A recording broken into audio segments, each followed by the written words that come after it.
नहीं काटना मुझे केक। बहुत हो गया चॉकलेट केक का अपमान।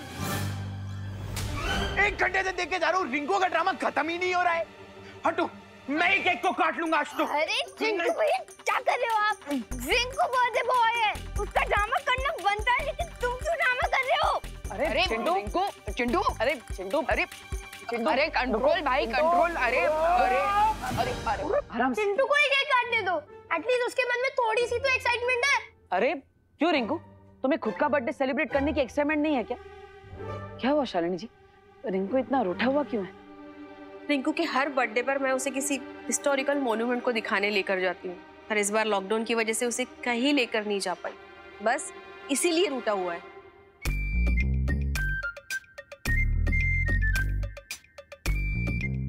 रिंकू, अब लॉकडाउन की वजह से कई सारे रेगुलेशंस थे, रूल्स थे, उसे फॉलो करने के लिए हमें पेरेंट्स को सपोर्ट करना चाहिए ना। अच्छा, तो अब मुझे रूठने का भी हक नहीं है?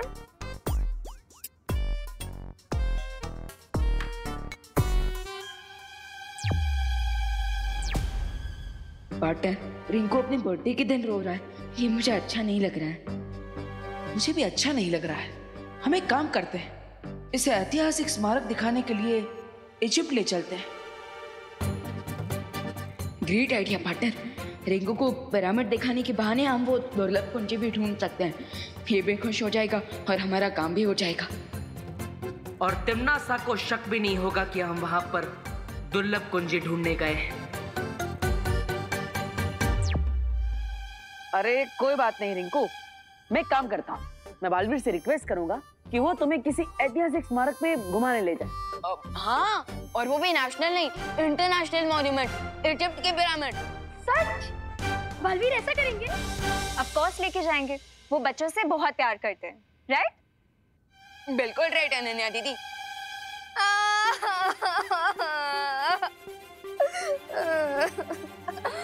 क्या हुआ रोहित, तुम क्यों रो रही हो? अब मैं नहीं, सारे बच्चे रोएंगे।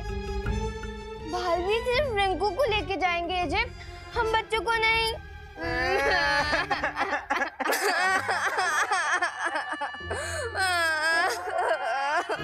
देबू भैया, मुझे भी जाना है इजिप्ट। मुझे भी जाना है। आखिर हमारे पेरेंट्स लॉकडाउन के कारण हमारे विशेष पूरी नहीं कर पाए। मुझे भी इजिप्ट का पिरामिड देखना है। ठीक है ठीक है ठीक है, मैं बालवीर से रिक्वेस्ट करूंगा कि वो तुम सबको घुमाने ले जाए। ओके?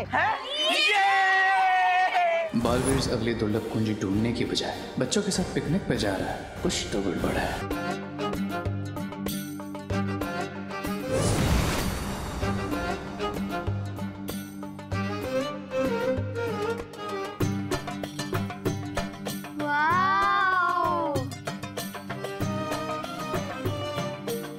तो स्वागत है तुम सबका मिस्र की धरती पर। थैंक यू बालवीर, इतना अच्छा गिफ्ट तो मुझे कभी नहीं मिला। ऑसम, जितने बड़े पिरामिड्स फोटोज में लगते हैं, ये तो उससे भी ज्यादा लंबे लग रहे हैं। मुझे यकीन नहीं हो रहा है कि लोग इतनी दूर से ये पत्थरों का ढेर देखने आते हैं। हाँ भैया, अगर मेरा बर्थडे होता ना तो मैं बालवीर से ये पिरामिड्स नहीं मांगती गिफ्ट में, पिज्जा मांगती, पिज्जा।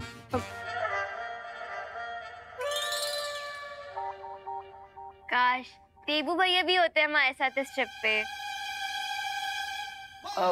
वो माँ ने देबू भैया को किसी जरूरी काम से भेजा है ना, और देबू भैया माँ की बात कहाँ टाल सकते हैं? क्या तुम लोगों को पता है पिरामिड्स आज से 4500 साल पहले बने थे? और क्या तुम्हें पता है पिरामिड के हर एक पत्थर का वेट 5 से 10 टन का होता है? और क्या तुम लोगों को पता है? बस रिंकू, प्लीज स्टॉप। क्या हम अब अंदर जाएं?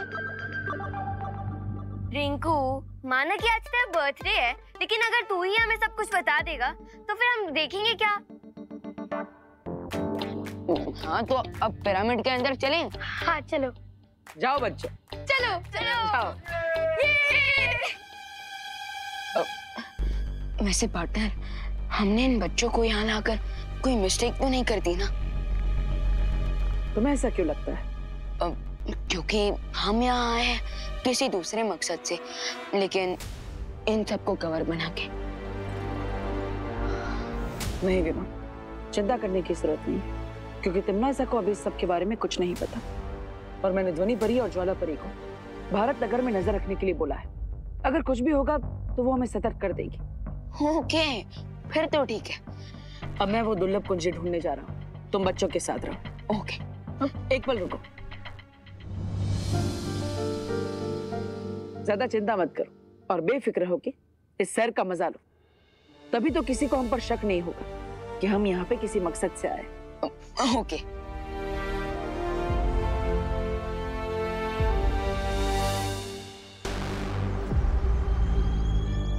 हमें अहंकार का पाठ पढ़ाने वाला शौर्य आज खुद अहंकार में इतना अंधा हो गया है कि उसे लगता है वो हमसे आगे है। इसीलिए तो दोनों बालवीर भी छुट्टी मनाने के लिए सारे बच्चों के साथ पिरामिड देखने इजिप्ट चले गए।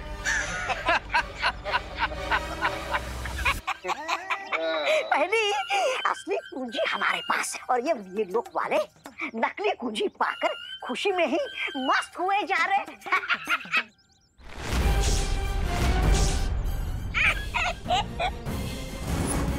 ज्वाला परी, इस नकली कुंजी की सूचना हमें जल्द से जल्द फौजी को देनी चाहिए।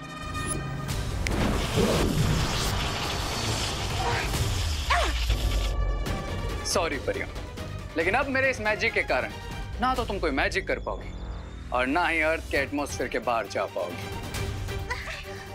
मुझे तुम्हारा ये अंदाज बहुत पसंद है रे।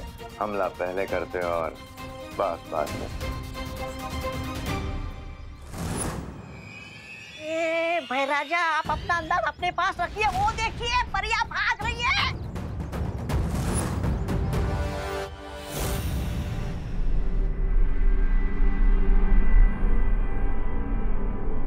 जैसे इस गोले की रोशनी नीले रंग की होगी तो मुझे पता चल जाएगा कि दुर्लभ कुंजी के पास मैं पहुंच चुका हूं। बालवीर, बालवीर जल्दी आ जाओ। ध्वनि परी और ज्वाला परी की आवाज। कहीं भारत नगर में कोई मुसीबत तो नहीं आ गई? बालवीर जल्दी आ जाओ। क्या हुआ परी? आपने मुझे बुलाया? सब ठीक तो है ना? कुछ याद नहीं आ रहा, लेकिन बालवीर कोई बात जरूर थी। अब बालवीर, बालवीर, बालवीर।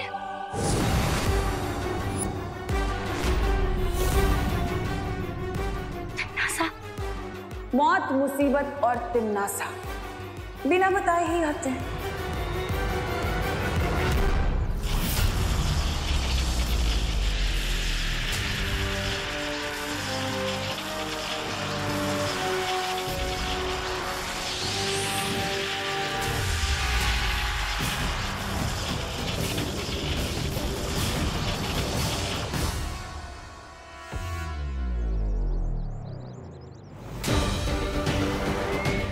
अब इन्होंने जो भी सुना और देखा है वो इन्हें याद नहीं रहेगा। रे, इससे पहले कि बालवीर आए, इन परियों पे से अपनी जंजीरें हटा लो। There you go.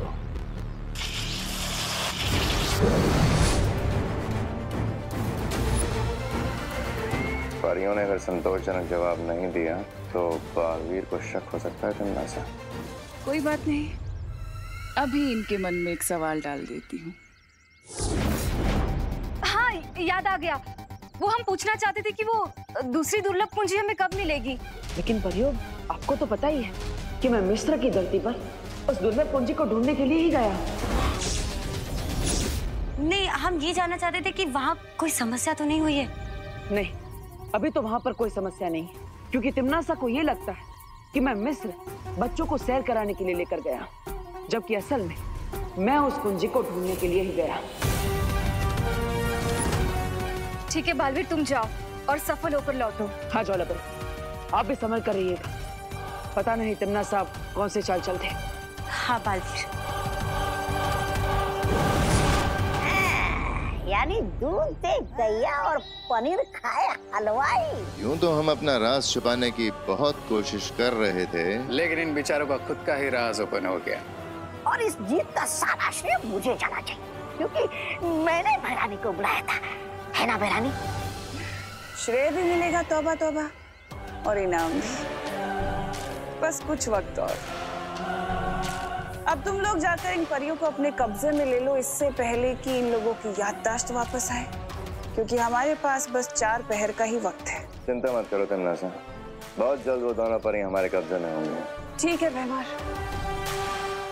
अब मैं मिस्र जा रही हूँ बालवीर से उस दूसरी कुंजी को छीनने।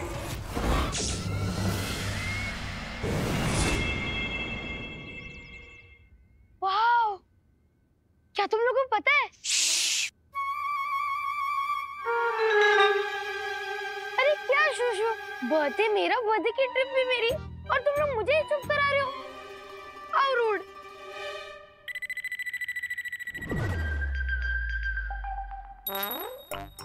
ये क्या है?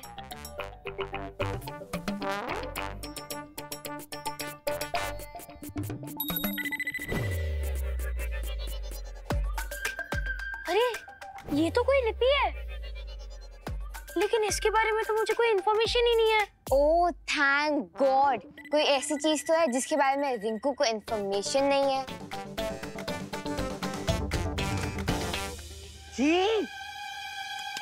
ये पिरामिड वाले लोग साफ सफाई नहीं करते क्या? हाँ, यहाँ तो सिर्फ मिट्टी मिट्टी है। अरे चिंटू, ये मिट्टी नहीं है, इस मिट्टी के नीचे हिस्ट्री है, हिस्ट्री। और हम कुछ ही दिनों में हिस्ट्री के पन्नों में रिकॉर्ड होने वाले हैं, याद रखना। रिंकू एक मिनट, तुम्हें अभी थोड़ी देर में ये लिपि साफ साफ दिखाई देगी।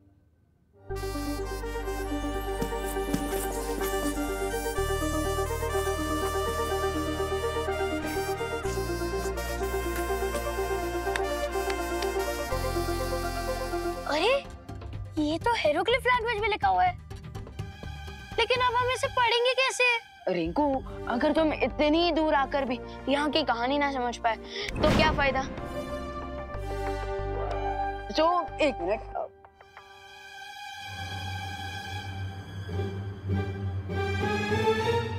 ये क्या है? अरे मैं तो इसके बारे में बताना ही भूल गया था। ये एक जादुई ट्रांसलेटर है, मालवीर ने मुझे दिया यहाँ की लैंग्वेज समझने के लिए। हम जैसे इस टॉर्च की लाइट इस साइन लैंग्वेज पर पड़ेगी, इस ट्रांसलेटर और स्पीकर की मदद से हम इसकी भाषा समझ पाएंगे। ओह एक मिनट। आज से हजारों साल पहले मिस्र में एक खूंखार राजा हुआ करता था जिसका नाम इमाया था, और जो आज भी मम्मी बनकर इस पिरामिड में दफन है।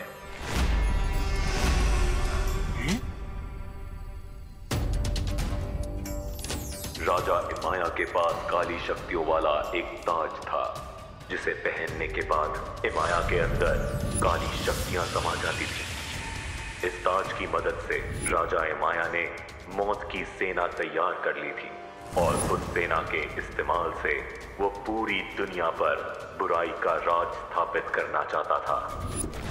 लेकिन अच्छाई की शक्तियों ने राजा इमाया के इरादे को पूरा नहीं होने दिया, और उसका काली शक्तियों वाला ताज छीनकर राजा इमाया को मम्मी बनाकर पिरामिड में दफन कर दिया। क्या? यहीं पे? यहीं डालना था। वाओ,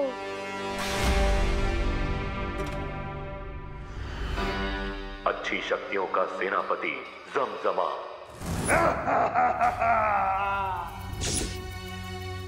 उस ताज को निगलकर भस्म हो गया, क्योंकि वो नहीं चाहता था कि वो ताज किसी को मिले।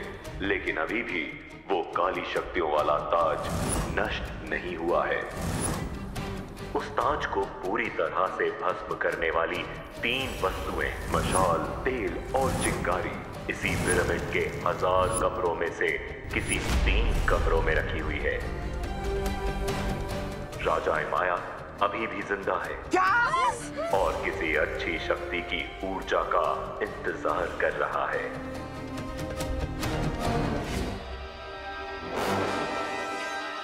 वाओ, और रिंकू तो मैं कहाँ पे लेके आ गया? मैं तो इतना मासूम स्वीट सा बच्चा हूँ, कहीं वो महाराज इमाया की नजर मेरे पे ना हो। अरे रिलैक्स चिंटू, ये सब सिर्फ कहानियों में होता है, चिल, डरने की कोई बात नहीं है। ठीक है, चलो अभी चलते हैं। हाँ यार चलो चलो चलो।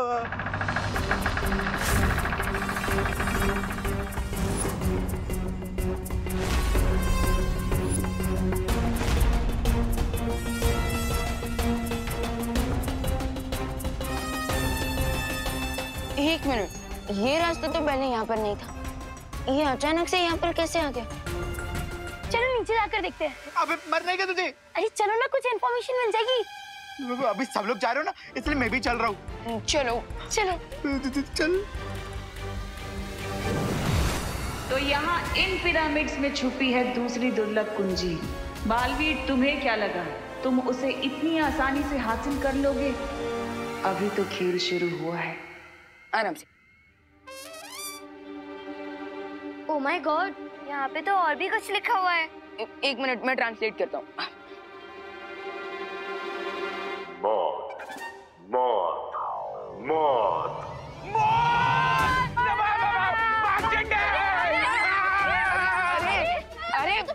अरे रुको, रुको, रुको। जब बालवीर हमारे साथ है तो हम डर क्यों रहे हैं? अरे लेकिन कहाँ है बालवीर? अरे तुम सब डरो मत, यूपी के वैसे होते हैं बड़े साहसी। आरोही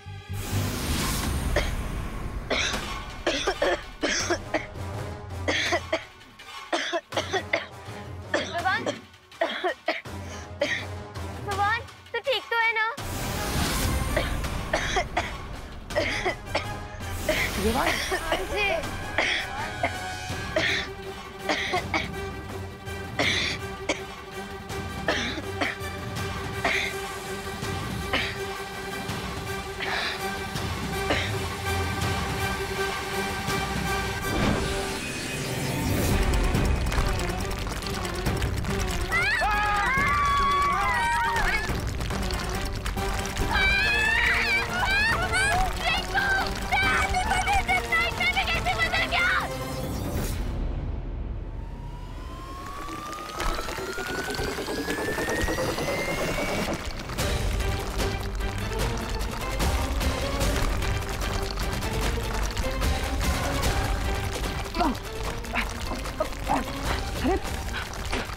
इस स्तंभ के अंदर क्या हो रहा है?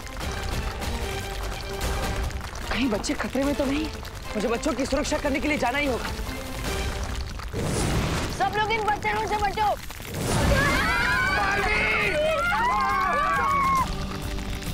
एक साथ आ जाओ, एक साथ आ जाओ।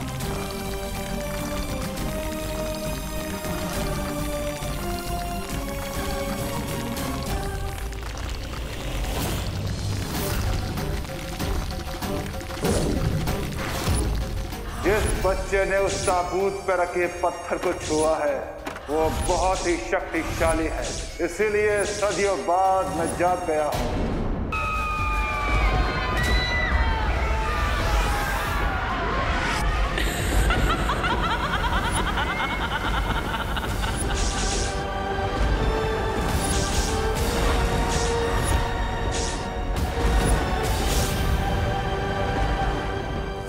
नहीं।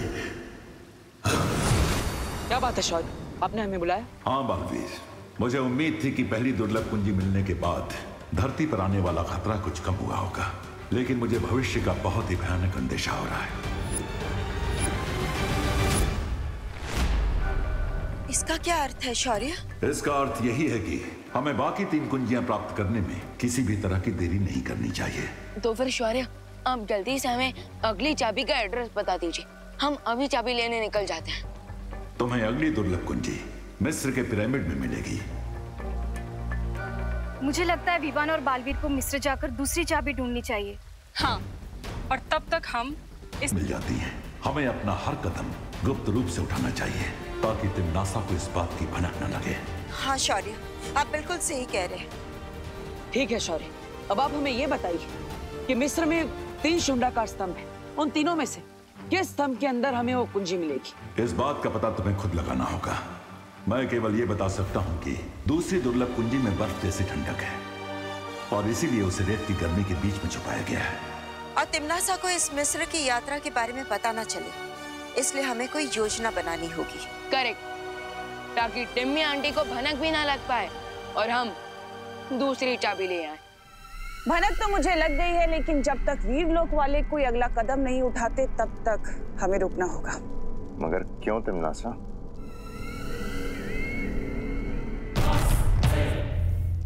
क्योंकि पहली बात ये कि मैं नहीं चाहती कि उस शौर्य को ये पता चले कि उसके पास जो चाबी है वो नकली है। और दूसरी बात,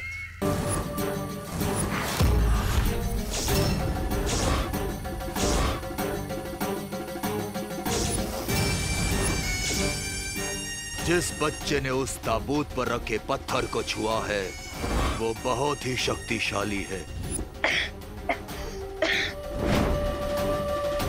इसलिए सदियों बाद अब मैं जाग गया हूँ। मुझे वो बच्चा चाहिए ताकि उसकी शक्तियाँ लेकर मैं अपना असली रूप हासिल कर सकूं।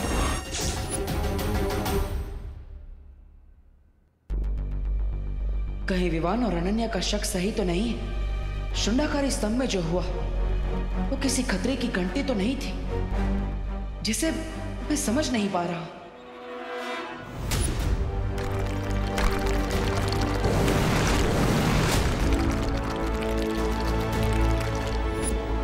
लगता है मुझे खुद जाकर वहां जांच करनी होगी। वैसे भी उस दुर्लभ कुंजी को ढूंढना अभी बाकी है। मुझे समय व्यर्थ नहीं करना चाहिए।